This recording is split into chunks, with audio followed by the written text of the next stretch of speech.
Dear students, welcome to the module UU-MBA-711 dissertation. Secondary data refers to data which is collected by someone who is someone other than the user. Secondary data analysis can save time that would otherwise be spent collecting data, and particularly in the case of quantitative data, can provide more extensive and higher quality databases that would be unfeasible for any individual researchers to collect on their own. Fortunately, over the past decade, the numbers of sources of potential secondary data have, alongside the ease of gaining access, grown rapidly. Secondary data include both quantitative and qualitative data and are used principally in both descriptive and explanatory research. There are three main subgroups of secondary data: document-based, survey-based, and those compiled from multiple sources. Document secondary data are defined as data that endure physically as evidence, allowing data to be transposed across both time and space and reanalyzed for a purpose different from that for which they were originally collected. Increasingly available online, they include both text materials and non-text materials. Survey-based secondary data refers to existing data initially collected for some other purpose using a survey strategy, usually questionnaires. Such data typically refer to organizations, people, or households. Survey-based secondary data will have been collected through one of three distinct subtypes of survey strategy: censuses, continuous regular surveys, or ad hoc surveys. And finally, multiple source secondary data can be compiled entirely from the document or survey secondary data, or can be an amalgam of the two. The critical factor is that different data sets have been combined to form another data set prior to your accessing the data. Multiple source secondary data will have been collected through one of two distinct subtypes, using series of snapshots or longitudinal.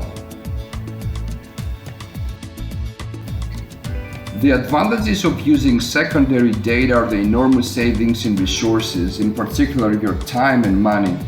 Using secondary data within organizations may also have the advantage that they provide an unremarkable measure. Time constraints mean that secondary data provide the only possibility of undertaking longitudinal studies. This is possible either by creating your own or by using an existing multiple source data set. It can be useful to compare the data that you have collected with secondary data. You can place your findings with a more general context or triangulate your findings.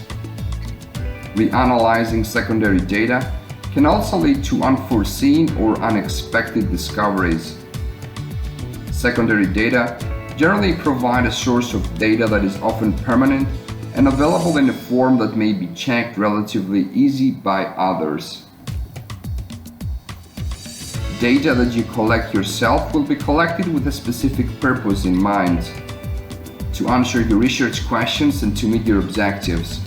Unfortunately, secondary data will have been collected for a particular purpose that differs from your research questions or objectives.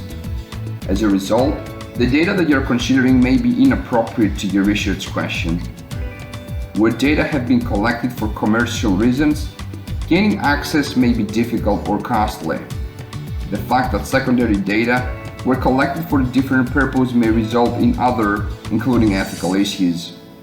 As part of the compilation process, data will have been aggregated in some way.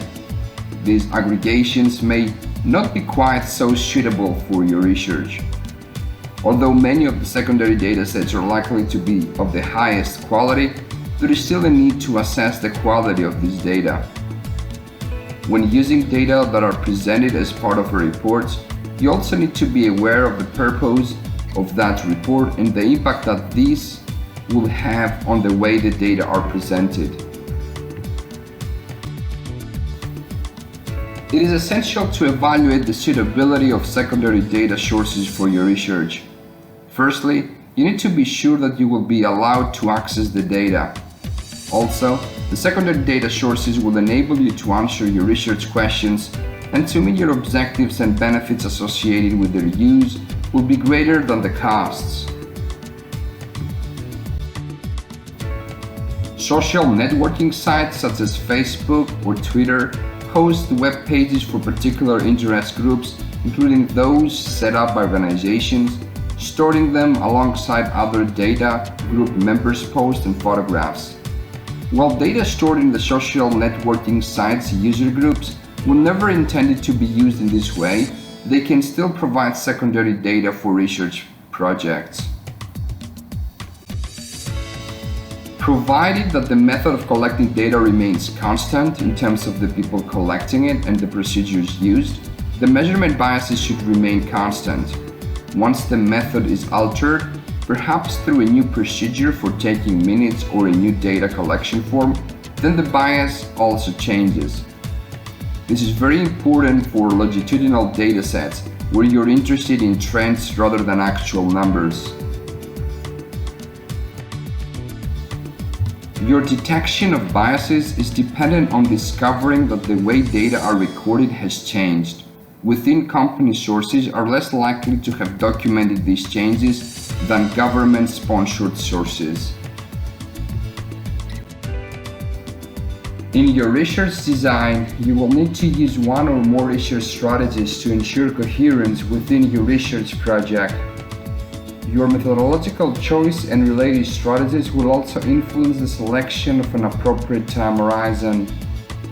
You must have a clear design with valid reasons for each of your research design decisions.